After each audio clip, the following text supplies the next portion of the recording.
자, 안녕하세요. 반갑습니다. 태보입니다. 오늘의 컨텐츠 고민이 뭐니 진행을 받게 됐고요. 오늘은 실질적으로 재테크도 하시고 부동산도 하시고 그리고는 금융 쪽으로도 동시에 컨설팅이 가능한 한충희 작가님을 소개하도록 하겠습니다. 안녕하세요. 네, 안녕하세요. 한충희입니다. 네, 자 그러면 먼저 재테크 노하우 먼저 그럼 우리가 확인을 하고 넘어가도록 하겠습니다. 보통 아프리카 TV는 사회초년생 분들이 많이 보십니다. 사회초년생 혹은 결혼한 지 얼마 안 되신 분들이 되게 많이 보시는데 요 정도의 세대들에게 알려줄 수 있는 재테크 수단 어떤 게 있는지 조금 오늘 좀 준비를 해오셨다고 하기 때문에 한번 얘기를 나눠보도록 하겠습니다. 일단 사회초년생들이 주로 같이 해야 될 것들이 많이 있는데 오늘은 제가 사회초년생뿐만 아니라 이미 20년, 30년 차 되신 분들조차도 쓸 수 있는 딱 두 가지 핵심을 좀 얘기 드리려고 두 가지만. 제가 권하는 건 딱 3개 통장만 쓰셔라라고 얘기를 해요. 흔히 하는 월급 통장, 네. 두 번째는 소비용 통장, 세 번째는 자산 통장. 딱 3개면 끝나요, 사실은. 그러면은 일단은 핵심은 월급이 들어오는 통장이랑 그 다음에는 돈이 빠져나가는 통장을 분리해야 된다. 그렇죠. 그러면 두 번째로 플러스 알파를 만들어야 된다라는 이야기를 또 해주셨어요. 테이버님도 잘 아시겠지만 상품이 워낙 많잖아요. 네네네. 재테크가. 저는 이제 그 중에서 청약 통장하고 ISA 통장은 사회초년생이든 또는 뭐 10년 차든 필수템. 그러니까 청약 통장 가입하신 분들이 가장 고민하는 게 뭐냐면 여기다 돈을 한 1,000만 원 넣어놨는데 네. 나는 점수가 안 된다. 이 애물단지 어떻게 하느냐 이런 질문 진짜 많잖아요. 네네네. 근데 거기 3가지 길이 있거든요. 크게 나누면 민영주택하고 네. 국민주택, 네. 흔히 말하는 공공주택이라고 해야 되겠죠. 네. 민영주택은 그냥 개설만 하셔도 돼요. 만약에 나는 공공주택으로 가겠다. 40제곱미터 이하 면적 같은 경우는 납입 인정 횟수를 따지거든요. 몇 번을 넣었느냐. 얼마를 넣었든 상관없어요. 네네. 횟수가 중요한 거예요. 네. 그러면 그다음에- 이제 대형 평형은 네. 오히려 이제 큰 돈을 넣는 게 좋은지. 인정 금액이 중요하죠. 누적된 금액. 결국 청약통장 가입하실 때 나의 인생의 방향을 정하셔야 된다는 얘기죠. 아까 말씀하셨다시피 이렇게 통장을 3개로 나누는데 이걸 자산 통장을 이렇게 만들어 가지고 네. 이제 꾸준히 돈을 모으고 투자에 대해서도 본인이 선택해서 진행할 수 있다라고 말씀을 해주셨습니다. 그러면 저희가 일단은 BJ분들을 모시고 이야기를 나눠보도록 하겠습니다. 자, 들어오시죠. 안녕하세요. 지금 정성컴퍼니의 대표 박번이라고 합니다. 반갑습니다. 안녕하세요. 정성컴퍼니에서 송화 대리로 하고 있는 송화라고 합니다. 반갑습니다. 일단은 두 분을 모셨는데 일단은 정성그룹이 지금 핫합니다.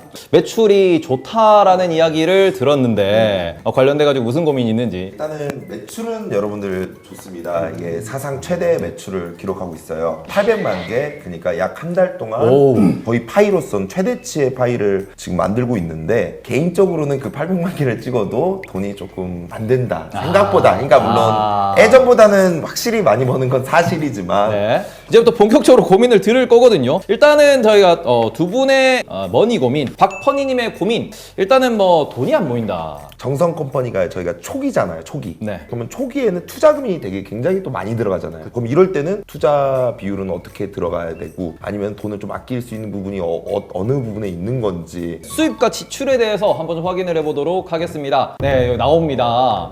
저 수입과 지출 일단은 수익이 앞자리가 4고요. 지출도 4입니다. 남는 돈이 아프리카 TV 내에서도 콘텐츠에 투자하는 게 되게 많다라고 또 유명하신 분인데 그러면은 지금 정성컴퍼니는 이제 어떻게 보면은 새로운 콘텐츠로서 올인할 생각으로 그렇죠. 지금 현재 올인을 하고 있고 네. 투자금이 거의 이제 계속해서 추가된 거 포함하면은 지금 1억 6천, 1억 7천 되는 것 같아요. 네. 정성컴퍼니가 성공을 해서 더 확장이 됐을 때 목표라고 볼 수 있는 건 뭐가 있을까요? 개개인의 성장을 이뤄서 회사의 성장을. 아이 너무 그렇게 아니, 저기 아니. 지금 나와 있잖아 건물 사고 싶다고요. 그러니까 그것도 회사의 성장인 거죠. 건물을 사야 거기다 신사옥을 이제 짓는 거죠. 정성컴퍼니.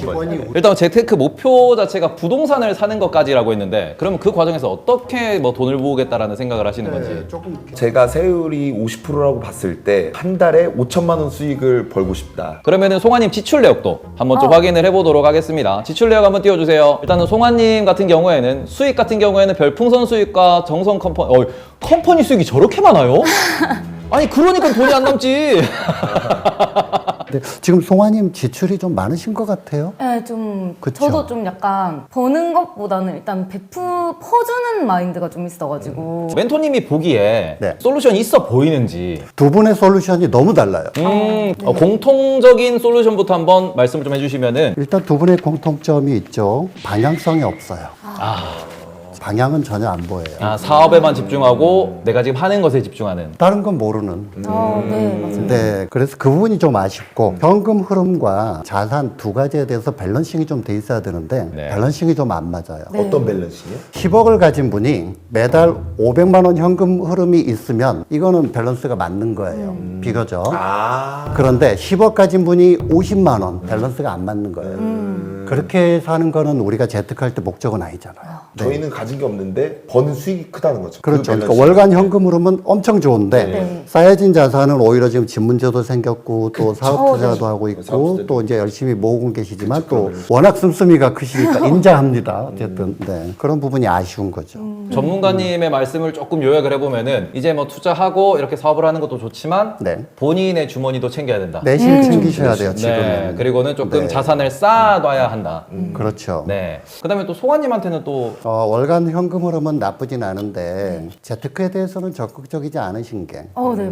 그러니까 밸런스가 또 깨진 거죠. 네. 자산에서 깨졌죠. 그러면 또 그 부분이 좀 아쉬워요. 송환님 같은 경우는 옆에 누군가가 컨트롤러가 좀 있어주는 게 좋은데 네. 때로는 엄마가 하셔도 돼요. 이런 건 비전문가도 할 수 있는 거거든요. 아직 재테크를 생각할 단계는 아니라는 거. 그렇죠. 뭐 안 권하죠. 일단 뭐 저 같은 경우에는 일단은 소액으로 시작을 하면서 공부를 하시고 조금씩 모아가는 거죠. 단순히 이자가 나오는 예금 적금 이거 말고 좀 더 우리가 높은 수익을 낼 수 있는 부분을 계속 공부를 하면서 방송을 평생 하면 정말 좋겠지만 이게 흔들릴 수도 있으니까 그럴 때를 대비해서 현금도 좀 만들어 놓고 그런 현금으로 꾸준하게 뭔가 자산 활동도 하면서 자산 투자를 하면은 이런 부분에 대해서 만들어가면 어떨까라고 말씀을 드리고 싶습니다. 마지막으로 또 저희가 마인드 관련돼 가지고도 조금 말씀을 드리고 싶은데 보통 좋은 거 많이 찾아다니시잖아요. 네. 부동산이든 주식이든 뭐 기타 재테크든 그래서 전문가 만날 때 항상 하는 얘기가 뭘 사야 되나요? 뭐 이런 얘기 하잖아요. 네. 근데 그런 질문은 맞는 질문은 아닌 것 같고요. 내 위치를 먼저 파악을 하셔야 돼요. 송환님은 현금 흐름이 좋은데 자산 누적이 안 돼 있고 재테크 너무 등한시하고 있고 박퍼니님 같은 경우는 경영자이면서 BJ시니까 본인의 내실을 기반 다지면서 이제 추가로 가는 부분 얘기 드렸잖아요. 그러니까 결국엔 내 위치를 파악하는 게 먼저란 얘기예요. 두 분은 정확하게 사업자고 영향력 있는 사업자거든요. 그럼 거기에 맞는 재테크를 찾아야 되는 거죠. 박퍼니님 같은 경우는 경영 자문을 좀 받아보시는 게 좋을 것 같아요. 저는 자문을. 네. 근데 그분들이 근데 인터넷 방송도 어느 정도 알아야지 자문을 해줄 수 있을 텐데. 본인이 빠르게 진행하거나 또는 이렇게 굉장히 과감하게 결단을 내릴 때 누군가는 브레이크를 잡아주거나 오히려 더 밀어줘야 되는데 그 역할을 하실 분이 크루 안에 있으면 괜찮아요. 근데 없다면 자문을 좀 구하시는 게 좋을 것 같아요. 근데 송환님은 월세를 만드셔야 돼요. 월세를 만드는 방법은 두 가지죠. 당장 월세 만드는 거는 부동산이 있을 거고 먼 훗날에 월세를 만드는 건 이제 연금보험이라고 뭐 그런 것들이 있는 거죠. 연금이라는 것들. 근데 지금은 연금은 좀 빨라요. 그냥 월세 만드는 걸로 하시는데 이런 빌라나 아파트보다는 오피스텔로 가시는 게 당장의 큰 수익성은 좀 떨어지더라도 관리가 편하실 것 같아요. 월세 얼마쯤 비용이 드셨던 것 같아요? 월세 100이 넘어가네요. 지금 강남권에 거주하고 있어가지고. 네네네네. 그 정도로 충분하시면 다른 데로 옮기셔도 될 것 같고요. 아. 내 오피스텔을 사버려도 괜찮아요. 그런 생각을 해본 적이 없었어요. 그것도 괜찮은 게 주택수에 안 들어가거든요. 오피스텔은. 주거용으로 쓰더라도. 자, 청약통장 가입하세요. 두 분 가입하세요. 네네. 일단은 어떻게 될지 몰라요, 인생은. 인생 모르는 거니까. 그러면 이제 그때 가서 청약통장이 빚을 바라는 거죠. 어떻게 빛을 발해요? 무주택자일 때. 무주택자. 그런데 오피스텔로 유지를 하고 있으면 내 주택은 해결됐고 월세 어차피 은행으로 나가나 집주인한테 나가나 똑같은 거니까. 와, 좋다. 아니면 제 질문은 아니고 그 아까 대표님이 이제 내실을 다져야 할 시기라고 자산을 불려야 된다라고 하셨는데 그런 방법 몇 가지. 박퍼니님 같은 경우는 일단 모으셔야 돼요. 근데 아까 말씀드린 사업자 계정과 개인 계정은 두 분 다 똑같이 분리하셔야 돼요. 내가 쓸 돈을 CMA 원 통장에 아까 제가 소비용 통장이라고 했죠. 거기다 넣으세요. 네. 그걸로만 소비용 통장을 쓰셔야 되는 거예요. 두 분 다 힘드실 거예요. 사실 대표님 같은 경우는. 그리고 나머지가 이제 자산 통장으로 가야 되고 사업에 필요한 것만 따로 떼셔야 돼요. 두 분은 그 사업 계정이 너무 모호해요. 지금까지 하나로 퉁쳐져 있거든요. 안 좋아, 정말 안 좋아요. 방송이 망해도 먹고 살 거를 만들어 놓으셔야 돼요. 빨리 만드셔야죠. 이거 좋은 얘기다. 그럼 전 돈을 모아놔야겠네. 네. 결국에 조금은 그거는 모으셔야 돼요. 예, 큰 돈 생각하지 마시고. 일단 너무 공격적으로 투자해도 문제라는 거잖아요. 저 같은 경우는. 제가 모으면서 계속해서 투자도 하고 네. 또 컨텐츠도 만들고 하고 그게 진짜 네. 힘든 건데 어쨌든. 일단 오늘 저희가 소감을 한 번씩 좀 들어보고 이제 마무리를 하도록 하겠습니다.